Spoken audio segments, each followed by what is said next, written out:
So we're making a part 2 to the video we just made. If you didn't watch it, please go watch it. It was talking about essentially different psychological ways that individuals who, for lack of better words, they avoid their own lives. So essentially they try to avoid doing their work, and then they make small, subtle ways indirectly to make you be deterred from getting what you actually know you want, if at all.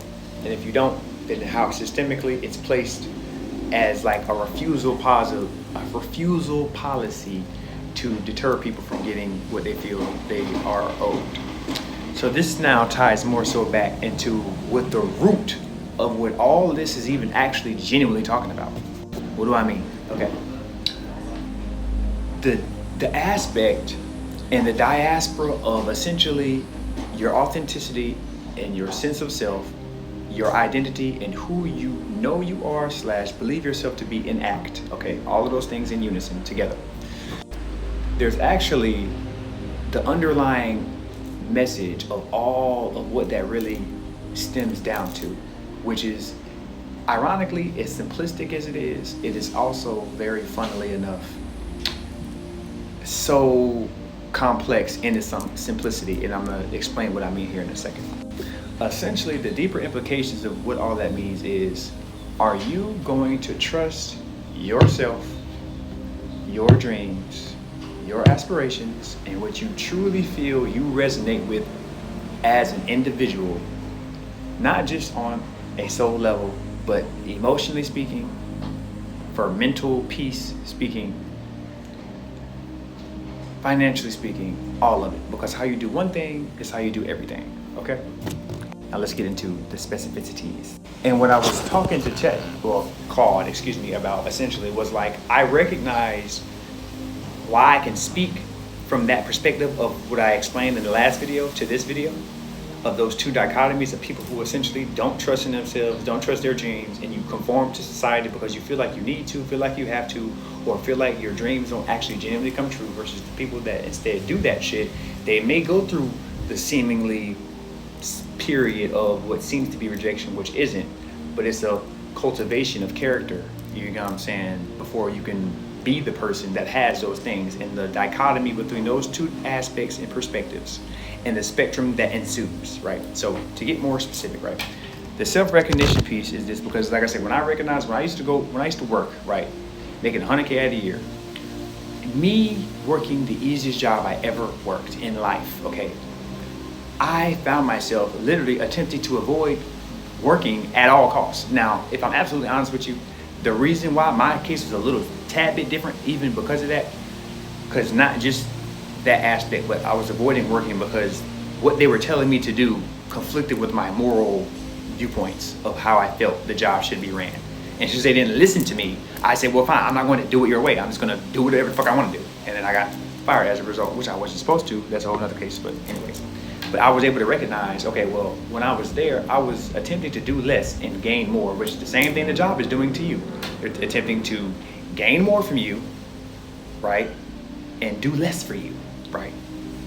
So I recognize, and we'll get it here, the self-recognition between that and then trusting your dreams is the sharpest part, because I'm naming the exact thing of the same extraction mindset that we used to operate from, but it's the same thing, because it's not from a place of superiority when you allow yourself to ground yourself in your own inner knowing of who you are, which takes you to know who the fuck you are and to test that shit out and allow yourself to even learn more about yourself, because you can never stop learning about just not only just the world, but who the fuck you is as a person, right?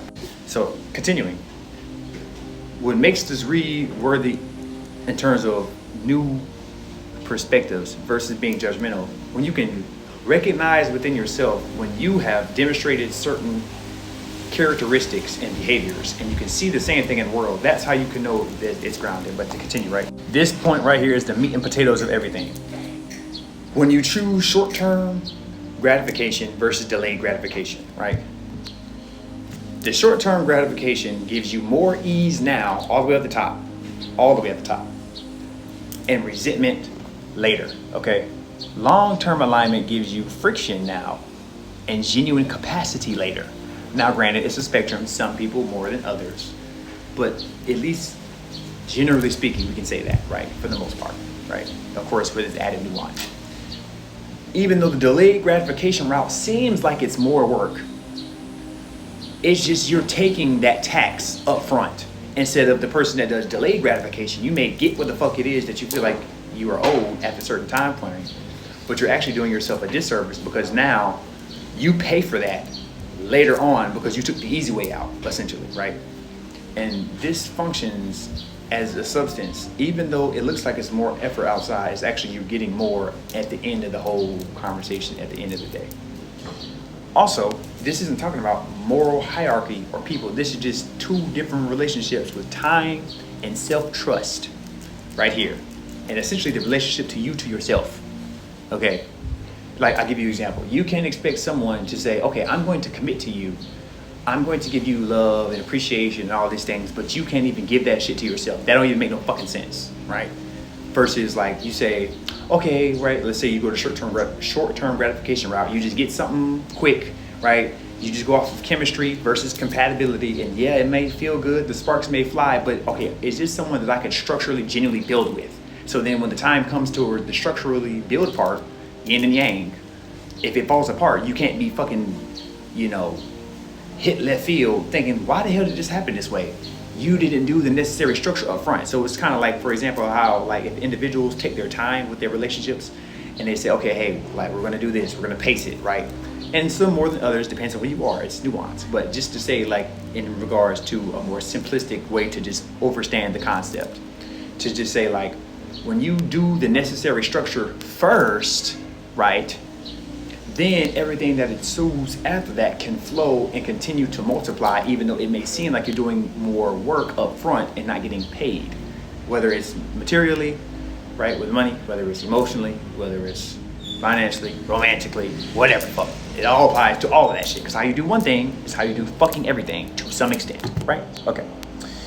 And this is allowing you to have yourself to say, okay, am I going to let society, family, quote unquote friends, or anyone else's external opinions dictate my fucking life and do what the fuck they're doing? Which usually, ironically, if they're telling you to do some shit and don't follow their own advice, and or if they're telling you to do some shit and then they hate their own lives, why would I listen to you? That's fucking stupid. Versus, okay, I'm gonna choose to do what I know what's in my heart that is right. Even though it may seem like, damn, I'm taking that hit right now. It's like, well, guess what? At least you can go to sleep at night with yourself to be fucking comfortable in the choices that you made. There's individuals, even though they don't make it seem visibly so, they are going through absolute hell every day. You know, like the dynamic where people say like, oh, Mondays. Like, nigga, you hate waking up on certain days to not want to live life. That is crazy as fuck. Shouldn't it be, at least in my personal experience and opinion, shouldn't you want to wake up every day to say, wow, this is my fucking life. This is awesome. I can't wait to not sleep. I want to stay up as long as I possibly can to continue to experience this shit. Oh, I gotta go to sleep. Versus, thank God I can go to sleep and shut my eyes from this hell that we're living. You see how the different of how that feels? You know what I'm saying? I know I'm not tweaking.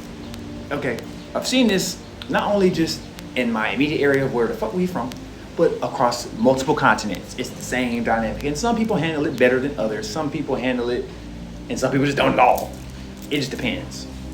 But it's just to be cognizant and aware and to be able to apply that awareness to embodiment to say, okay, which one? Because everybody got a choice. It's just on your ass on what you're going to choose, and just recognize there will be consequences for what you choose either side. 144, as I say, this angel number. Now, of course, like I said, some can get it seemingly quicker and some may seem longer, but at the end of the day, it will happen how it needs to, because change is inevitable, period. It's just on you if you're willing to allow yourself to spiral upwards or you spiral downwards. Bam. Very fucking simple. So, I pray you receive this message with the utmost respect, clarity, and highest good. And you have a good, great fucking day.